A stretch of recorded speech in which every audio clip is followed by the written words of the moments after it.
Good evening, everyone. Welcome to the July meeting of Lower Makefield Farmland Preservation.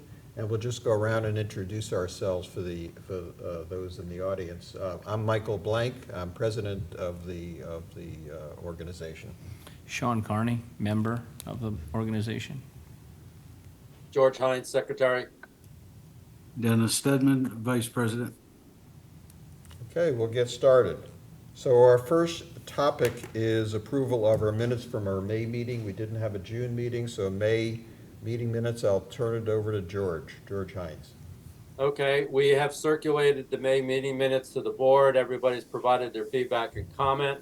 They've been updated and finalized. I'll ask for a motion to accept the May meeting minutes as prepared and submitted. So moved. Do I have a second? I'll second. All in favor, say aye. Aye. Aye. The meeting minutes from the May meeting are approved and final. Very good. Well, since we don't, our next item is our treasurer's report, and since we don't have Dan Bankoske on yet, we'll skip over that, and we'll wait for him to join us. We'll go to our third topic, which is approval of the lease with Bob COLAVITA of the COLAVITA Christmas Tree Farm, and I'll turn it over to Dennis for that. Yes, that we had discussed the outstanding issues of that lease, and agreed to those. The lease has been expanded from 7 acres to 8 acres, as well as a new term and some additional conditions. We are now ready to send that lease to Mr. COLAVITA. I had intended to do that last week and simply didn't get to it, but I will, here in the next 24 hours, send that lease over to the COLAVITAs and copy this board on that email communication. And we'll offer to discuss any of the provisions that they want to discuss, but I would expect that they're going to find it satisfactory. It's generally consistent with the conversations that we've had. And Dan is not here, but the escrow account is included in that. It's been created. Bob doesn't have to do anything relative to that, correct? That is correct. There was an escrow established several years ago, and the intention of the escrow is to have funds available should the lease end or be terminated, that the fields can be put back into ordinary cropping condition. And because they grow Christmas trees, that could entail digging up stumps and removing trees, that type of thing. There was an escrow established. That escrow has grown over time, and by our current estimates of a required escrow, an adequate escrow to cover that contingency, we believe the escrow is sufficient as it exists today, and our treasurer Dan has separated those funds, and that should not be an issue. There's nothing required of the COLAVITAs at this point in time to refresh that escrow. Thank you, Dennis. So I'll call for a vote on approval of the lease as we've all reviewed it. And well, let's have a motion first for approval of the lease. Can I have a motion for that? I'll make a motion that we approve the lease as circulated to be sent for review by the COLAVITAs. I will second that motion. All in favor, say aye. Aye. So approved. Dan, do I need to give you a moment to come back to the treasurer's report, or are you ready? Give me a second. Okay. So why don't we turn to the next item and come back to Dan Bankoske. Dan Bankoske is just joining us. He's our treasurer. Dennis, as far as the nursery, what we now call the nursery, otherwise known as Makefield Brook, the flooding on a neighbor's property near our parcel called the nursery. That's been resolved now, and we understand the cause of it, and the neighbor has been informed of the overflow relative to the 200-year, 1,000-year flood that we had last summer. Is that right? Yes, the fields and the field, that whole area was assessed by Bucks County Conservation Service in a, their field soil survey. It was also reviewed by the head of Lower Makefield Public Works. And both parties individually, both experts individually, concluded that the flooding that our neighbor experienced was not coming from our field. Our field is actually very absorptive, even with such extreme conditions, that it was an overflow capacity from the retention basin nearby that's at the corner of our field and that neighborhood. That retention basin apparently during the 1,000-year storm or whatever that tragic storm was overwhelmed, and it released water as it was intended or designed to do. And unfortunately, our neighbor's property is in that path. But I feel with these two assessments very comfortable that this is not an issue for farmland preservation, and that our field is being properly managed and does not represent a risk to our neighbors. Any other comments? If not, we can consider the issue resolved, and thank you for the update, Dennis. Okay, Dan, ready now? Yep. Okay, so treasurer's report. Turn it over to you. Our last two checks that we sent were both to Corcoran Landscaping, both for $1,175, which was in May, and then also in July, which was for the buffer maintenance. And then prior to that, in May, we sent $50.51 to Bob Shaw Signs. In addition, That was for the to- Haupt, that was for the Haupt Farm sign, yeah, that was the one that broke, and we had to get some additional hardware, right? Right, yep. In addition, we have opened up a new checking account at WSFS just to make paying bills online quicker and easier in a regular online checking versus through Fidelity. And then, but we haven't used that one yet, but it's open and it's up and running. And then lastly, we have reestablished our escrow account for Bob COLAVITA, which has $18,636 in it right now. So that is reestablished. It is defined as an escrow account. It's earning interest. It's in like a treasury money market fund right now. Good. Okay.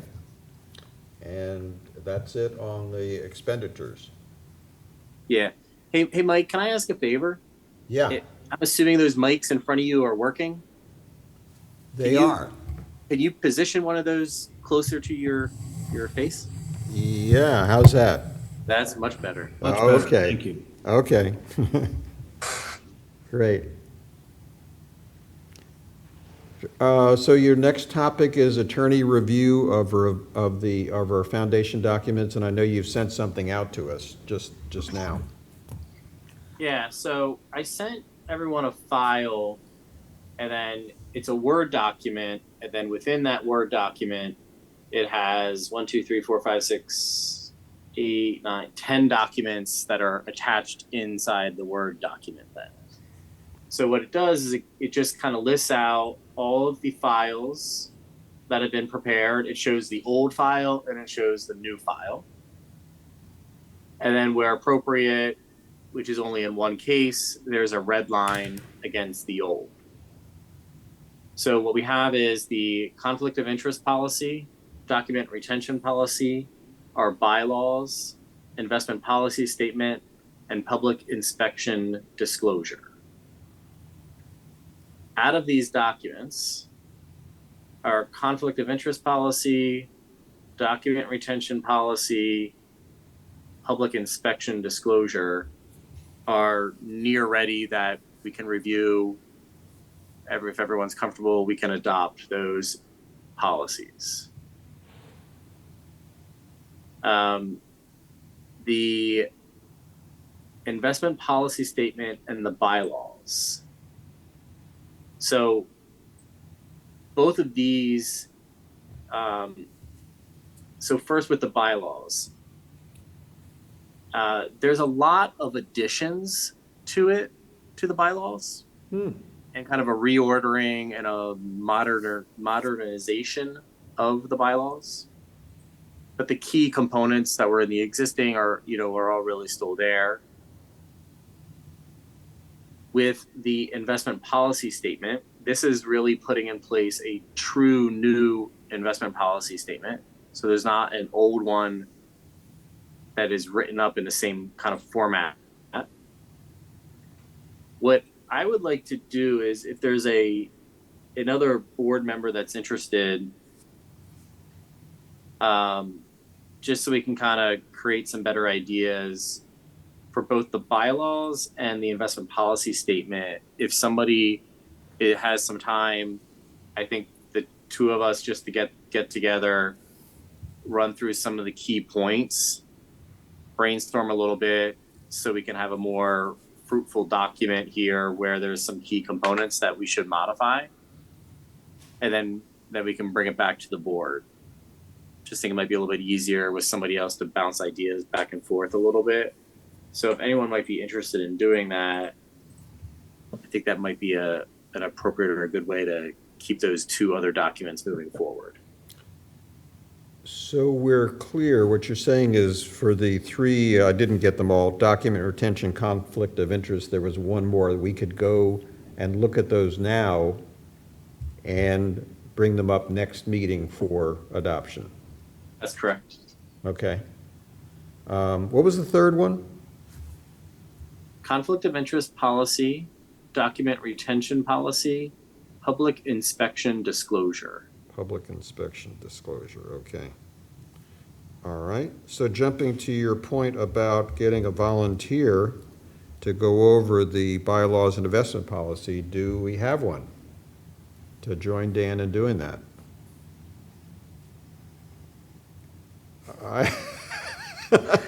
I'd be happy to do that, Dan. I'll volunteer.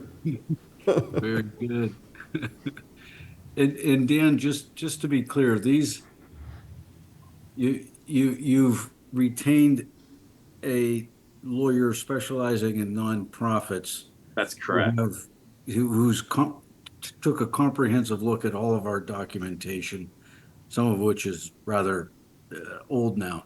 And so when you're talking about the essentially a rewrite of the bylaws, it's really just for current legal language and legal kind of precedent and requirements.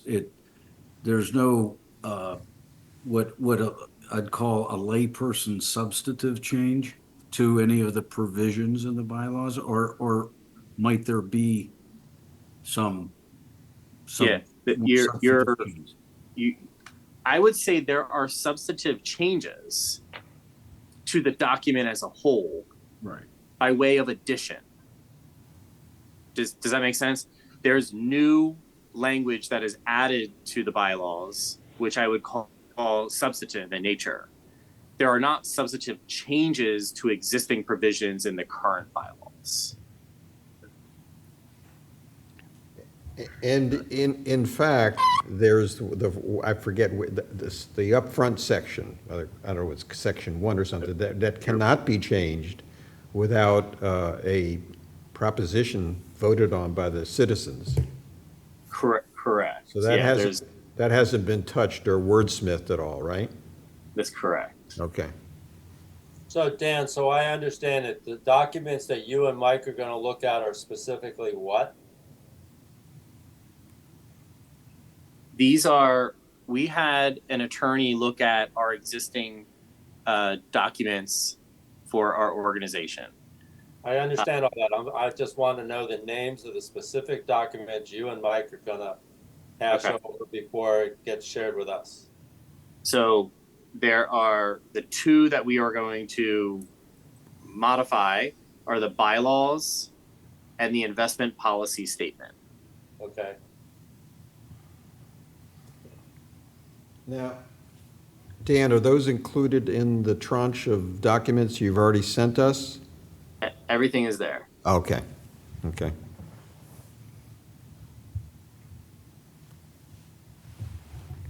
Any other comments on that?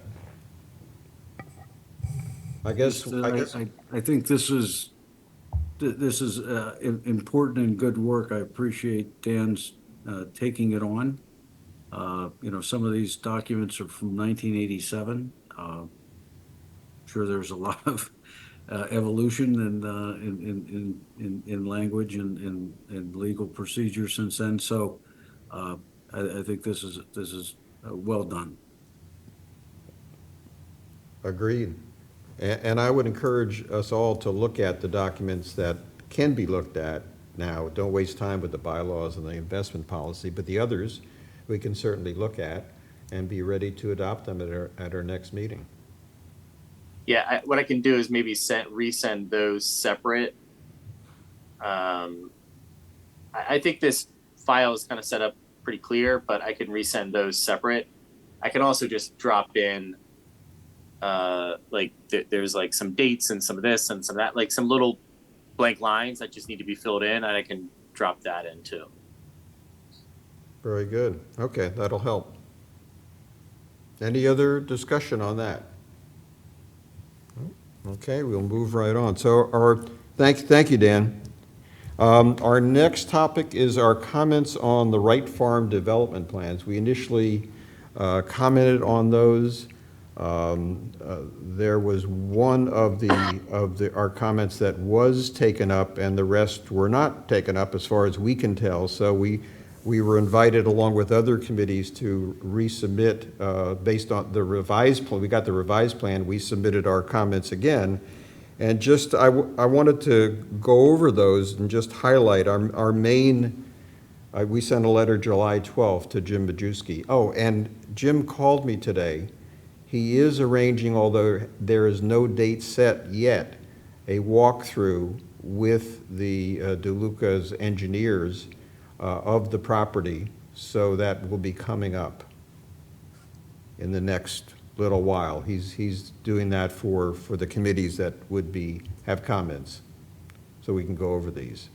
But our comments in general had to do with, number one, getting access for a farmer or farmers to our parcel at the north end of the what's now the Wright Farm, our Bridal Estates, and having Patterson Lane be the main access point. That wasn't clear. And then we also had comments about connectivity with through Surrey Lane, which is going to be extended for the Bridal Estates development. The width of that, George and I went out there and looked it over to make sure there's a sufficient width for farm equipment, that there's curb cuts.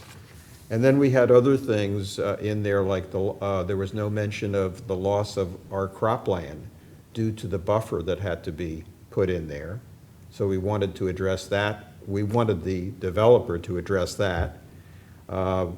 We wanted to also talk about the type of fence that is put up. We put in our letter that we'd prefer a storm chain link type fence. So we want to go over that with them. That we also have prior approval on any vegetation that's planted in the buffer. We wanted to be clear on that, so we want to discuss that with them. The statement that we wanted in the homeowners association bylaws, that the homeowners now understand that they're living next to active agricultural land and what to expect about that, and there's no trespassing. And finally, we wanted to discuss with them the open space that is in the current plan and whether that could be reconfigured in some way to make it more amenable to actual farming. Right now, it's quite narrow and jagged, and it just wouldn't work. So I wanted to open that up for discussion if there's anything that anybody wanted to bring up in particular that we may have missed or that we want to emphasize. Mike, I just might offer, I think that's an excellent list. I concur. The first item, whenever we say we want to assure access to the farm fields, my sense is to modify that statement to say we want to assure access to the farm fields without driving through residential streets, if possible, or, past residential homes, or because, going through bridal estates, for example, or the new development, past multiple homes with farm equipment would not be desirable. So today there's access through what is really a private drive or semi-private drive. And so maintaining access in that fashion, I think, might be worth inclusion. And let me just read what we said. So the primary access to the LMFP parcel needs to continue to be via Patterson Lane. Continuing to provide that access will avoid the need for heavy farm equipment to drive down residential streets. Having this equipment on residential streets not only creates a safety hazard to cars and pedestrians, but also likely will be objectionable to the homeowners. To accomplish this, 2 modifications are needed to the plan. And then we go over keeping Patterson Lane open, creating the curb cuts, et cetera. So we did exactly that. It's a good point. You got it. Okay. Yeah. Anything else on that? We'll just await the walkthrough, and I hope that all of us, as many of us as possible, can join Jim and the engineers in walking through and getting our points across that we'd like to see happen. When you have that date, will you communicate it on our chat I so that will. we all get it? I certainly will. As soon as I hear, I will get that to you. Mike, if you said it, I might have missed it. Has Jim Majewski reached out to establish a date for this tour, or are we still waiting for him to do that? Well, he's reached out to DeLuca, or their agents, yes. Okay. He's waiting to hear back from them. Okay, thank you. Okay. All right, we'll turn to the next topic, which is the driveway expansion project on LEADOM. And Sean, do you want to set Yeah, we that? can both cover it. As we've discussed, we were approached by the farmers about expanding both the landing pad as well as the driveway just off of Dolington on LEADOM's farm, mainly for safety reasons, but also because the equipment has a very difficult time getting in and out of that driveway, given how it's positioned, where it is, and how wet that area is. It's actually the lowest lying area on the farm to have put the driveway. So we've met with the farmers. We have gone through permits with the township to have millings dropped there so that the stewards can spread the millings and build a pad that's desirable to them for being able to pull the equipment in, turn it around in there without having to do that out on Dolington Road, which is dangerous. And then we've been asked to look into expanding the driveway from, let's call it approximately 18 feet that it is now to maybe closer to something to 28 or 30 feet with a bit of an angle on it that makes it much safer to access Dolington, both coming in and going out for the farm equipment. So Mike has been kind enough to reach out to a couple of folks to come out and help us with this. We've met with them there, just going through the permit process and so on, as well as getting some estimates for some paving work. I think Mike has 2 estimates in hand, awaiting a third. So the thought process was, once we had an estimated cost in hand, we already know the timing of this will probably be about 12 months out. So it will not be for this farming season, but hopefully for next farming season. But once we have the estimates in hand and we're working with real numbers, that we would put together a proposal and propose to the township as well as our farming tenants, and talk to them about the plan, the extensiveness of it, as well as the cost of it, and see if we can come to some type of an agreement on cost once we have real numbers again in hand to discuss. Okay, thank you, Sean. So I wanted to update us and then get to what our strategy is going to be with the engineering firms, the pavers. So we have quotes from 3 engineering firms. 2 are on the high end. The one that I think I've told the board about before is Dumac Engineering. He's a LMT resident. Sean has mentioned him. He's very cooperative, appreciates our mission, and wants to work with us. His is lower by almost half of the other 2 engineering firms. What his doesn't include, and I talked to him today, what I want to be clear with the board, it doesn't include any revisions. So when we submit applications to, say, PennDOT, and they are likely to ask for a revision, after that, then the engineering firm would have to go on an hourly basis to do those revisions. My sense is that, number one, there wouldn't be, this is a fairly straightforward project, that there wouldn't be maybe even not a need for revisions, and number 2, if there are revisions, they wouldn't be dramatic. But I talked to Heath Dumac of Dumac Engineering today, and he said, because of our situation, our mission, he appreciates what we're doing, that he would work with us even on that. So his bid at half what the others are, even though it doesn't include a revision, I don't think could come up to what the others are asking at this point. So that's my sense. And I wanted to try to get the board's approval to move forward, because these quotes don't last forever, right? They're usually 30, 45 days. And if we could move ahead with that,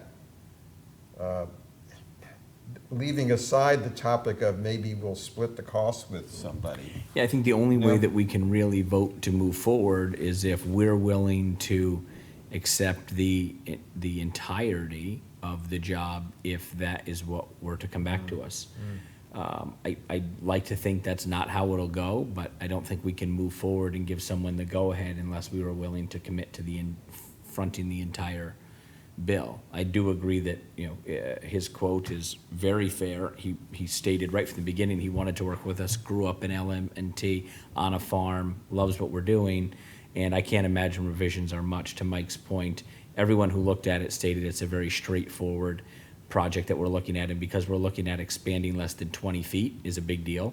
I guess more than 20 feet is a whole different process, but because we're looking to expand less than 20 feet, it's extremely straightforward. And because the usage of the road is so minimal, just used for farming, made it even, an easier process for permits. So. And just to remind everyone, we're talking about roughly 15,000 for everything. So what are your thoughts about giving Dumac the go-ahead so we can get the engineering part done? We don't have to, but I just wanted to throw it out there. I support going ahead. I agree that for us to move forward, we have to be willing to cover the full cost. Hopefully that won't be necessary, but we can't count or bank on that. I like the logic that you're using, and the fact that we're getting kind of some consideration on the price, thanks to the kinds of work we do. So I support, I would support moving ahead. Any other discussion? I would be in favor of supporting it also with one stipulation. this business, as long as it doesn't go over 20 feet, we'll be okay. And we don't think there's gonna have to be a lot of extra paperwork or a lot of lengthy revision. So I think we need to stipulate, we're gonna put a max on how far we're gonna let it go, because I don't want them to come back and then somebody say we need to go 25 feet, and all of a sudden that $15,000 turns into a lot more. So Sean and Mike, you've been working with it more closely than the rest of us, but that's my only stipulation, is it can't go further than 18 or 20 feet. And that's where we're gonna cap it. And if that doesn't work for the farmers, then, they're kind of stuck with what we currently have. Yeah, well, just to be clear, anything at all worked for the farmers. When we went out and measured this, the furthest we were extending it was 18 feet. And their comment was, Sean, if you were able to do this, this would be an A+. And if this is too far and it has to get back to 15 feet or 12 feet, anything at all makes it significantly easier for us to get in and out of this driveway. So the farmers are going to be okay with whatever we can add on. Who's the culvert pipe conversation with? Because that's That- ultimately going to be the length. Yeah, that's gonna be determined by the engineering firm. Okay. So we have an engineering bill, which we have an estimate on. Right. And then we have paving work being Which will done. include the pipe. Okay, so the and the paving gravel. work, got it. Yeah. Mike, if you could talk more directly into the microphone. 'cause yeah, so- We're so- not hearing your side of the conversation. very well. Okay, so the paving contractor will do the gravel, base, the asphalt on top, or compacted stone, depending what is needed, plus the pipe. They will do that. They're used to doing that, and they will provide that. So that will be included in the total cost of the project. What I would like to get back to is George's comment. I think what we're really looking at is the square footage of what we're gonna do fit within the exemption so that there isn't a problem in getting it permitted and done? Correct. There's a so there's a certain, I hear anything from 700 to 1,000 square feet, so I will, working with DUMAC, confirm that is what we want and not go over that. And that'll fit what the farmer needs as well. It will. One other thing I'd also like to explore and confirm before we move forward is the cost benefit of pavement versus compact stone, both the upfront cost, but then the future maintenance cost. So I understand pavement looks good, it's smooth, but if driving equipment across it like this is going to make it so that every 7 years we're looking at maintenance cost, but yet compact stone is going to make it that in 20 years, maybe we have to do a little bit of filling of some spots. I just want to weigh the pros and cons of compact stone for this size equipment versus pavement and kind of an upkeep maintenance cost for the future. Good point, versus asphalt. I'll ask, actually, we're getting, from Harris Paving, who I talked to today, he's gonna give me both, crushed stone and paving. So we'll get the cost difference, and I'll ask them about maintenance. Yeah, about maintenance for how little this is driven on, but with the tonnage that we're talking, and, full 18-wheelers driving across this and farming equipment, what would he recommend and what's our lifespan on those two? And also to bring up that it's driving on it, yes, but not every day, not even every month. No. So it'll be infrequent. Very infrequent. Yeah, so that'll help probably. Okay.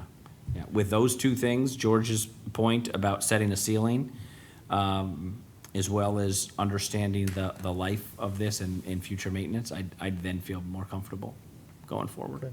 Well, what I can do is follow up with the engineering and the paving firm, get that information, get it to the board via email, Yeah. and we can always do it over email, That's fine. to give a That's fine. go-ahead.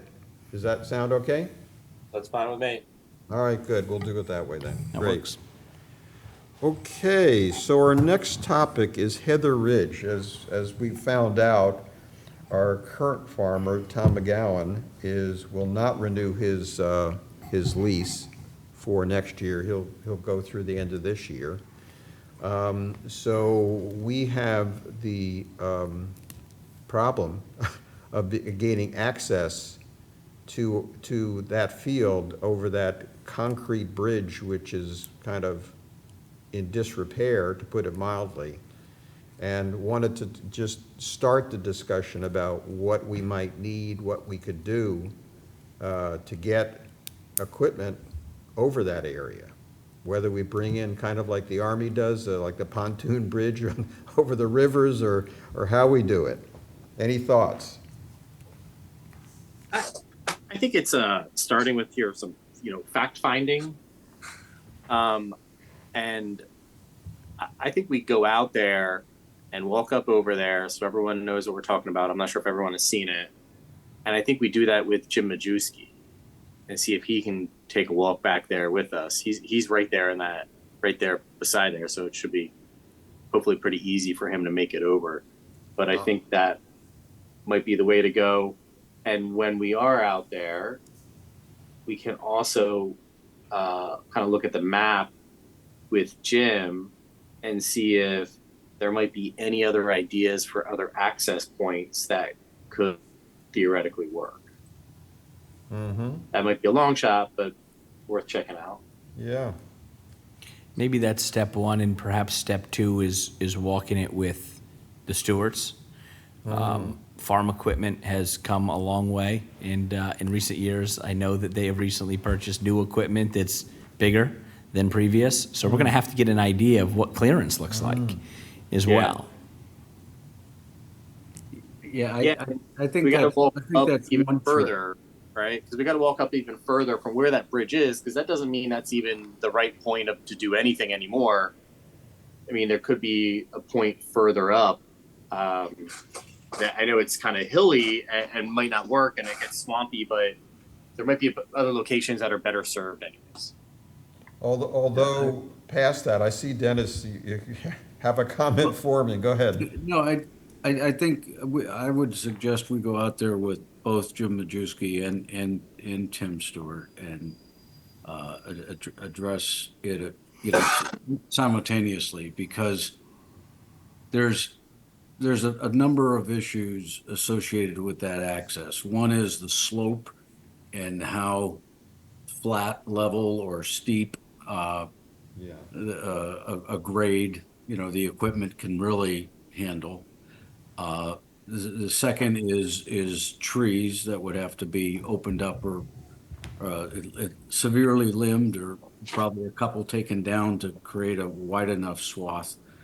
And even if there were a different location, Dan, it would involve the tree removal.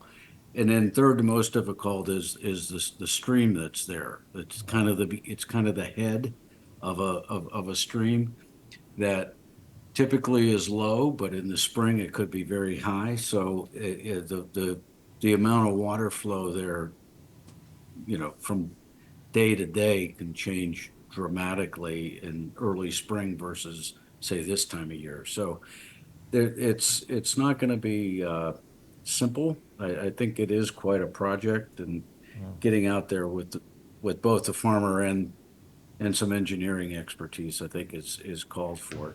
The other thing that Tom has mentioned is, that's required for that access to that back field. Access to the more forward field is not a problem, right? They can access that today. Right. That back field is not as good a soil. It's not the best field. It's a little bit marginal in terms of the depth of soil and just the kind of yield you get. So would also want to, really kind of explore with Tim, if Tim were the farmer or any farmer, what would you want to grow there, and what's that worth? What would that rent Right. Yeah. be? Because it's not the best part of that farm, for sure. Dan? Yeah, I do think any conversation with Tim needs to have a caveat that this doesn't mean anything other than we work well with you and we we'd like to have your input as it relates to equipment and maneuvering. This is no guarantee of us even offering a lease to you or anything like that, but we wanted to No, see. it's to get the input of a farmer. We can get Yeah. Tom's input, we can Right. get Tim's input. We're not talking about leasing at this point. We're talking about, if it were their field, what would they want to do and what kind of access would they require Yeah. for our edification or education? Although, to be perfectly clear, he has expressed an interest. It's not surprising to us, I would know, Right. think, but he has. But, no, understood. Okay, I could use some assistance with this one. So Heather Ridge is technically, I guess, my field now, but if someone else could go out and with these folks and take this on, I would appreciate it, as I'm devoting a lot of time to the driveway thing. So if anybody could join me, and I would appreciate it. I'll join you, Mike. Okay. Oh, thanks, Yep. Sean. Okay, all right, so we got a next step on that, on Heather Ridge. Thank you. Any other, so we'll turn to other business. I have 2 items very quickly. Hunting on Belden Farm, which is the old Long Shore. So Dennis and I have been discussing, and we have decided to open hunting back up on Belden Farm, but to do it at a slower pace with less hunters than we had in the past, to try and alleviate perhaps some of the issues that we had. So Dennis and I spoke in the past week, and we've granted permission to 3 hunters to go back onto the property. And we've also made Mr. Herco aware, just out of consideration, because it is his property that kind of sits in the middle there. We have a few details to work out as far as, things like parking and stuff like that. But each of the gentlemen, each of the hunters know each other, so we have them on a group text, so communication will be good, so on. And we'll go about it the same way that we have in the past. Once they put their stands up, which again, it'll be hunting from elevated stands, not ground blinds. They're aware of all of the Pennsylvania hunting laws and so on. Once they've put their stand up, we'll go out, we'll tag it, so on, and we'll go about business that way. And if things are good with 3 hunters, perhaps next year we add a 4th or a 5th, but we just want to be conscious of the size of that property and make sure that we don't overpopulate it like it was in the past. So that's one item. Anybody have any questions, comments, concerns there? The stands will be on our property. Oh, not yes, on- no, everything will be on our property, Yeah. always. The stands always were on our property. right. The only difference being that in the past, Mr. Herco allowed some of the hunters to park in his driveway. A, because he knew them, and B, as a consideration, he's asked that no longer takes place. So the hunters, when they go back, and they know this, they will not be parking in that driveway. I want to speak with Dennis about, I went over today to look for 1 or 2 alternatives, but we'll have alternatives for them to park, and that'll be no problem. But we've asked that once they put their stands up to contact us, we'll come out, we'll tag them, and they have Dennis and I's number, as well as they know Mr. Herco personally, so they can be in touch with anyone, and we expect good communication there. So that was the first one. Any questions, comments, concerns on that one before the second one? No? Okay. The second one, as you all know, Corcoran Landscaping did their second round of buffer cutting. Looks very good, and because of the heat, the grass hasn't really grown, so we're kind of getting a lot of bonus out of this cutting. He did contact me about some areas we have in our buffer where large holes are being created. No one is doing this. I think it even sounds like bigger holes than animals. But in different portions of the farm, some big swales / holes have been created, to the point where one of their mowers actually got stuck in one and they had to pull it out. So I know we have some rough terrain, but what I asked him to do was grab me one Saturday and let's go out and let's mark the worst areas. I'll put those fiberglass sticks in them. We'll count them up. And as of right now, we have a rather light winter schedule for Corcoran. Who knows what happens between now and when we should probably prioritize it at our November meeting. But as long as we continue to have a rather light calendar, perhaps what we'll do is we'll have him fill in some of these larger holes as part of a winter project. And if we get a lot more things put on our list, then we'll just ask him to fill in the most egregious ones that mowers can possibly get stuck in and so on. But he did bring it to our attention that we have some pretty big craters being created in the buffer that are a bit of an inconvenience and safety hazard for when they're mowing, so. And the thought is subsidence, or it can't be water. We haven't had enough. Yeah, he's not exactly sure. He didn't have an answer as to, I asked him, I said, is someone digging? Is there something that's going on? Are these big gopher holes? What are they? And he said, no, just over time, they've just gotten bigger and bigger. And believe it or not, he said, today we actually got a mower stuck in one. That's the size of it. So he said, I'd like to take you out, show you where they are. We'll mark them, we'll number them. And then depending on our plan for this winter, we'll either have the worst ones addressed or we'll just have them each addressed and put it behind us. But just wanted to make everyone aware. I think we only have 3 things right now on our winter project list, and none of them are even longer than a day, I don't think. So hopefully we'll have some room on our agenda for this winter to do that. Very good. Comments? Questions? No? Okay, very good. So we'll turn to, what I want to, there's a gentleman here. I don't know if you're here for public comment, sir? Okay, okay. All right. So we'll review our action items. George. Okay, if you could talk into the microphone, Mike.